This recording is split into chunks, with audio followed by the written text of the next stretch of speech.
প্রচণ্ড গরম পড়েছে আর এই মাংস খেতে খেতে কিন্তু আর কিছু ভালো লাগছে না। তখন কিন্তু মাঝে মধ্যে এরকম আইসক্রিম খেতে মন চায়।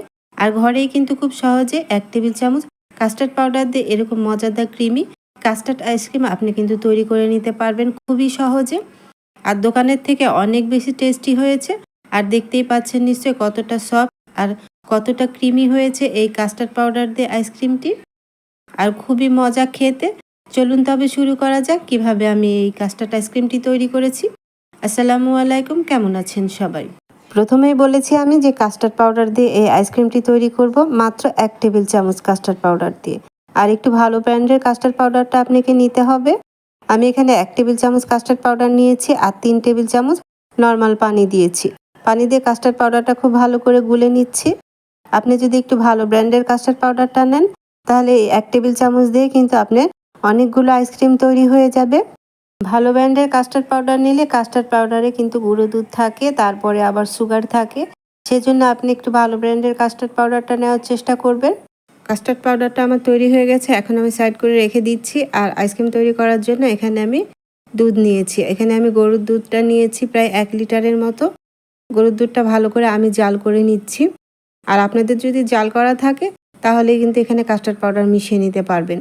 দুধটা আমি ভালো করে জাল করে নিয়েছি আর এখানে 1/2 কাপের মতো চিনি দিয়ে দিলাম। এখন চিনির পানিটাও এখানে টানিয়ে নেব। চিনির পানিটা আমি টানিয়ে নিচ্ছি, চিনিটা খুব ভালো করে মিশিয়ে নিচ্ছি। চিনিটা গলে গেছে। আর এই দুধটা কিন্তু আইসক্রিম তৈরি করার জন্য খুব বেশি জাল করে ঘন করার প্রয়োজন নাই।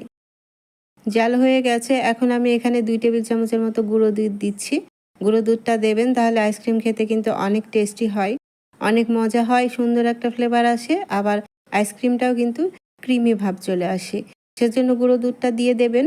গুঁড়ো দুধটা কিন্তু দুধের সাথে খুব ভালো করে মিশিয়ে নিয়েছি, দেখতে পাচ্ছেন খুব ভালো করে গুঁড়ো দুধটা মিশিয়ে নিতে হবে। এখন আমি আগে থেকে গুলে রাখা কাস্টার্ড পাউডারটা দিয়ে দেব আইসক্রিম তৈরি করার জন্য। খুব বেশি কিন্তু ঝামেলা নাই, আবার খুব ঝটপট তৈরিও হয়ে যায়। ১ টেবিল চামচ কাস্টার্ড পাউডার দিয়ে মজার আইসক্রিমটি তৈরি হয়ে যায়। যখন আপনি কাস্টার্ড পাউডারটা গরম দুধের মধ্যে দেবেন তখন কিন্তু কাস্টার্ড পাউডারটা আরেকটু গুলে নিতে হবে, তাছাড়া কিন্তু নিচে জমে যায়। এভাবে অল্প করে দিবেন। আপনারা যারা নতুন রাঁধুনি আছেন অল্প অল্প করে দিয়ে ১ হাত দিয়ে নাড়াচাড়া করে দেবেন। আমি কিন্তু কাস্টার্ড পাউডারটা দিয়ে দিয়েছি আর চুলার আঁচটা মিডিয়াম করে রেখেছি। রেখে এভাবে নেড়ে চেড়ে জাল করে নিচ্ছি। আর কাস্টার্ড পাউডার দেওয়ার সাথে সাথেই দেখতে পারবেন যে দুধটা ঘন হয়ে এসেছে। সেজন্য এখানে খুব বেশি কিন্তু কাস্টার্ড পাউডার দেওয়া যাবে না। কাস্টার্ড পাউডার দেওয়ার পরে কিন্তু কোনোভাবে নাড়ানো থামা যাবে না, যেহেতু কাস্টার্ড পাউডার এখানে দিলে কিন্তু নিচে দলা পেকে যাবে, তখন কিন্তু আইসক্রিমটা খেতে ভালো লাগবে না। আর খুব বেশি কিন্তু ঘনও করা যাবে না। কাস্টার্ড পাউডার দিয়ে 2 মিনিটের মতো রান্না করে নিতে হবে। দেখতেই পাচ্ছেন যে কতটা ঘন হয়ে গেছে। এখন আমি কিন্তু চুলাটা বন্ধ করে দেব, এর থেকে বেশি জাল করব না। খুব বেশি ঘন হয়ে গেলে আইসক্রিমটি খেতে ভালো লাগবে না। কাস্টার্ড আইসক্রিম তৈরি করার জন্য কিন্তু মিশ্রণটা আমার তৈরি হয়ে গেছে। আর দোকানের মতো টেস্ট আনতে চাইলে অবশ্যই আপনাকে ক্রিম ব্যবহার করতে হবে। এখানে আমি টপিক্যালের হুইপ ক্রিমটা ব্যবহার করছি। আপনি চাইলে যে কোনো ব্র্যান্ডের হুইপ ক্রিমটা ব্যবহার করতে পারেন। কেক ডেকোরেশন করার জন্য যে ক্রিমটা ব্যবহার করা হয় সেই ক্রিমটা দিয়েই কিন্তু আইসক্রিম তৈরি করে নেওয়া যায়। এখন আমি এখান থেকে 1 কাপের মতো হুইপ ক্রিম নিয়ে নিচ্ছি। আর এই হুইপ ক্রিমটা অবশ্যই আপনাকে ঠান্ডা নিতে হবে। এখন আমি ডিপ ফ্রিজে রেখে দিচ্ছি 10 মিনিটের জন্য। 10 মিনিট পর কিছুটা দেখতেই পাচ্ছেন যে বরফ জমে গেছে। খুব বেশি কিন্তু আবার বরফ জমিয়ে নেওয়া যাবে না, একটু শক্ত হয়ে এসেছে দেখতে পাচ্ছেন। এই অবস্থায় কিন্তু আপনাকে এই ক্রিমটা ব্লেন্ড করে নিতে হবে, তাহলে কিন্তু খুব ভালো ফমি হবে, আবার হচ্ছে খুব বেশি ক্রিমি হবে।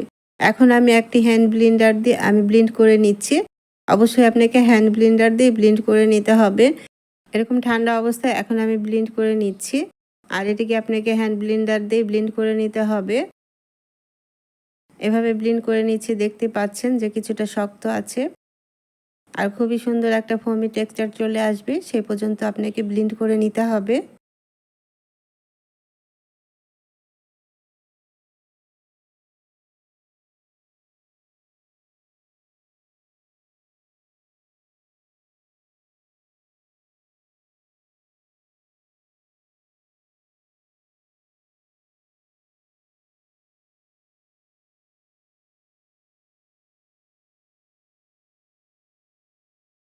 দেখতেই পাচ্ছেন নিশ্চয়ই 1 কাপ হুইপ ক্রিম দিয়ে কতগুলো ফোমি হয়ে গেছে, কতটা ক্রিম হয়ে গেছে।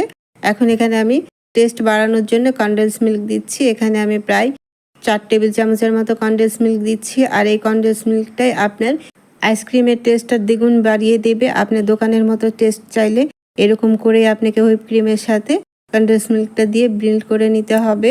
দেখতেই পাচ্ছেন নিশ্চয় যে কনডেন্স মিল্ক দেওয়ার পরে কতটা ক্রিমি হয়ে গেছে। আর যখনই আপনি কনডেন্স মিল্কটা দেবেন তখন একটু পাতলা হয়ে যাবে, ভয় পাবার কিছুই নেই।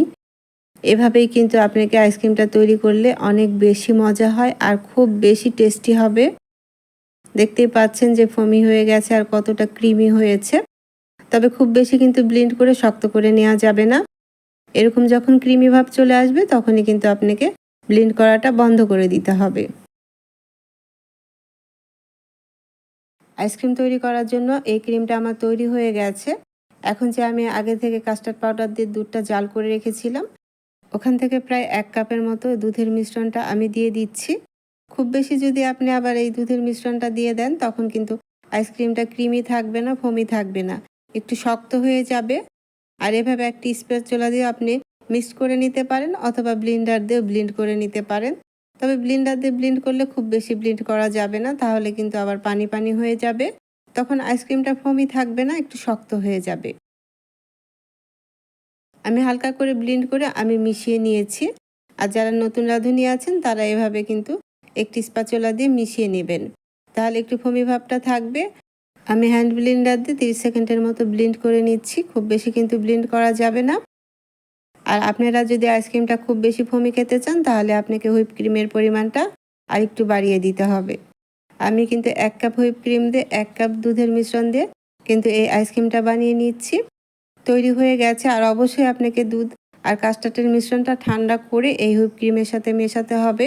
কোনোভাবে কিন্তু গরম অবস্থায় মেশানো যাবে না, তাহলে কিন্তু এই ফোমি ভাবটা থাকবে না, হুইপ ক্রিমটা নষ্ট হয়ে যাবে। অবশ্যই আপনাকে ঠান্ডা করে তখন এই কাস্টার্ড পাউডারের মিশ্রণটা দিতে হবে। আইসক্রিমের জন্য কিন্তু এই মিশ্রণটা আমার রেডি হয়ে গেছে। এখন কিন্তু আমি ফ্রিজিং করে নেব। আর খুব সহজে কিন্তু আইসক্রিমের এই মিশ্রণটা তৈরি হয়ে গেছে। আর আইসক্রিমের এই মিশ্রণটা তৈরি হয়ে গেলে সাথে সাথে আপনাকে ফ্রিজিং করে নিতে হবে। আমি একটি বক্সে এই আইসক্রিমের মিশ্রণটা দিয়ে দিচ্ছি। আপনারা চাইলে আইসক্রিমের মোল্ডেও এভাবে রেখে দিতে পারেন অথবা যে কোনো বাটিতেও রেখে দিতে পারেন। দেখতেই পাচ্ছেন নিশ্চয়ই 1 কাপ হুইপ ক্রিম দিয়ে কতগুলো আইসক্রিম তৈরি হয়ে গেছে। আর বাকি যে মিশ্রণটা থেকে গেছে সেই মিশ্রণ আমি আইসক্রিমের মোল্ডে রেখে দিচ্ছি। আর আপনি যদি দোকানের মতো টেক্সচার চান তাহলে অবশ্যই আপনাকে হুইপ ক্রিমটা ব্যবহার করতে হবে। আমি টপিক্যাল ব্র্যান্ডের হুইপ ক্রিম ব্যবহার করেছি। আর এই হুইপ ক্রিমের দামটা ছিল 280 টাকা। আর আপনি যেগুলো ব্র্যান্ডেরই হুইপ ক্রিম ব্যবহার করতে পারেন। এখন আমি ঢেকে সারা রাতের জন্য রেখে দিচ্ছি। 10 থেকে 12 ঘন্টা আপনাকে ডিপ ফ্রিজে রাখতে হবে। অনেকে কর্নফ্লাওয়ার দিয়ে আইসক্রিম দেখায় যে দোকানের মতো টেস্ট আর ওইরকম ফোমি হয় না, কখনোই হবে না। আপনাকে অবশ্যই হুইপ ক্রিমটাই ব্যবহার করতে হবে।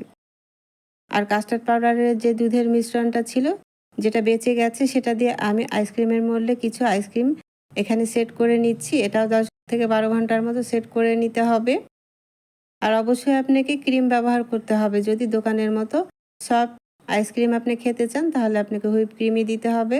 কোনোভাবে কর্নফ্লাওয়ার দিয়ে, শুধুমাত্র কর্নফ্লাওয়ার দিয়ে দোকানের মতো আইসক্রিম কিন্তু তৈরি হবে না, ওটা অবশ্যই বরফ হয়ে যাবে। আর এভাবে আমি এই আইসক্রিমগুলো 10 থেকে 12 ঘন্টার মতো ডিপ ফ্রিজে রেখে দেব। এই আইসক্রিমটাও খেতে অনেক বেশি মজা হয়। আপনাকে হুইপ ক্রিম ছাড়াও কিন্তু কর্নফ্লাওয়ার আর দুধ, কনডেন্স মিল্ক দিয়েও কিন্তু আপনি এরকম মজাদার আইসক্রিম তৈরি করে নিতে পারবেন। আমি সারা রাত এই আইসক্রিমটা রেখে দিয়েছিলাম 12 ঘন্টার মতো।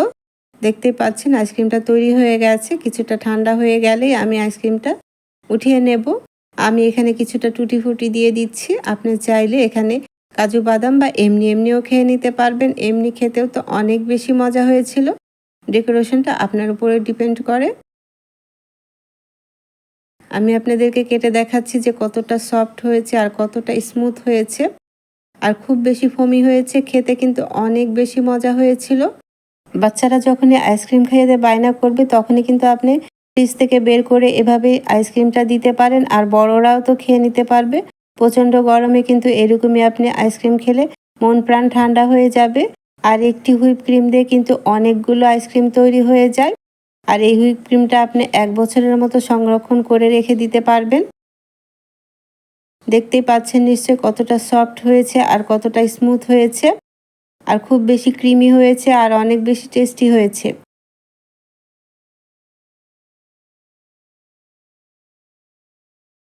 ডেকোরেশনের জন্য কিছুটা আমি টুটি ফুটি দিয়েছি, এটি অপশনাল, চাইলে কিন্তু আপনি স্কিপ করতে পারেন।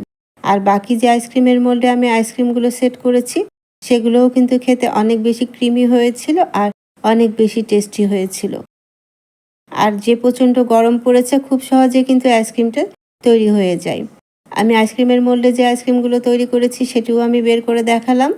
দেখতেই পাচ্ছেন নিশ্চয়ই কতটা ক্রিমি হয়েছে। এখানে কিন্তু আমি কোনো রকম ক্রিম ব্যবহার করিনি, শুধুমাত্র কাস্টার্ড পাউডার দিয়েও আমি এই আইসক্রিমটি তৈরি করেছি। খেতে কিন্তু অনেক বেশি মজা হয়েছিল। আজ বিদায় নিতে হবে, চলে আসবো আবার অন্য কোনো নতুন রেসিপি নিয়ে। যারা আমার ইউটিউব চ্যানেলটি সাবস্ক্রাইব করেননি তারা আমার ইউটিউব চ্যানেলটি সাবস্ক্রাইব করে দিতে পারেন। আর যারা ফেসবুক পেজ থেকে দেখছেন তারা অবশ্যই আমার ফেসবুক পেজটি ফলো দিয়ে রাখবেন, একটি লাইক কমেন্ট শেয়ার করে দেবেন। আজ বিদায় নিচ্ছি, চলে আসবো আবার অন্য কোনো নতুন সহজ রেসিপি নিয়ে। ভালো থাকবেন সবাই, আল্লাহ হাফিজ।